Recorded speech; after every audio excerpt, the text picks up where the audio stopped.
Hi, my name is Ilya, and I'm a founder of a company called Speaktoit, and we are working on virtual assistants, talking virtual assistants for mobile phones. So the idea is that you just say something in natural language, ask for something, and it does. It looks like this. This is a virtual assistant. I can actually say, hello. Bonjour. How are you? Wonderful as always. Thanks for asking.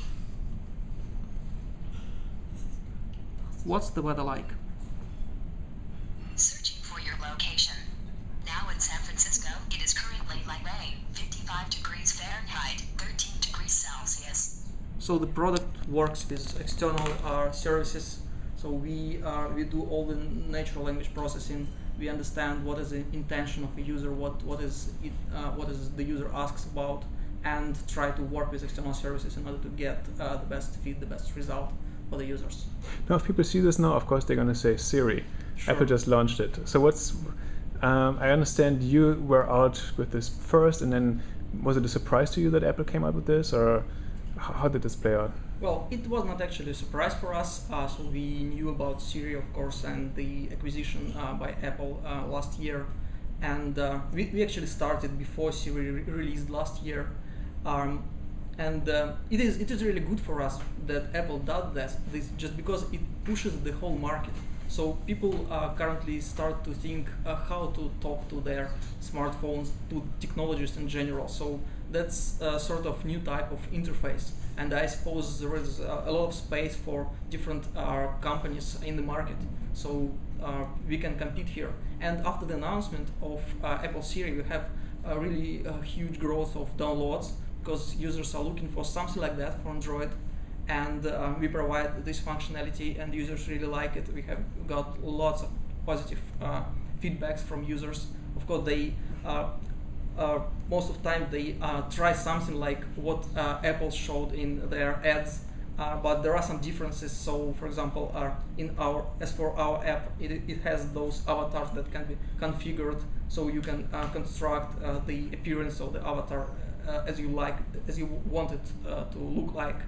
And it is also sort of a personal touch in this assistant, so it really knows a lot about you. It can talk to you, it can just give you some jokes, you can discuss your mood or something like that. Now, you are a Russian startup, or your company is a Russian startup, but you're targeting the international market first with this. Why did you develop it for the US market first, I guess? Well, actually, right now we are sort of an American company with Russian developers. So we are registered in the US. We have lots of in our team. There are lots of people who have experience in natural language processing. Of course, we started from the US market just because there are tools like our search engines, speech recognition engines in the market are available in English, and they are sort of better quality just because lots of people are working on it. And also the whole market of smartphones is much more developed in the US.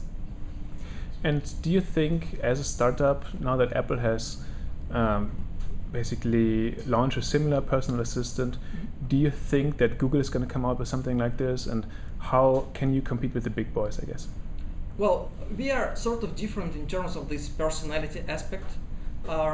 Also, we are sort of more flexible, and we can take risks. We can develop really cool features that should be, for Google or Apple to implement and to launch. They should test them for a long time, So we are sort of more for geeks and for people who like to try new technologies. And we really listen to our users. So, for example, like 3 days ago when SIRI was announced, we've got lots of downloads, and users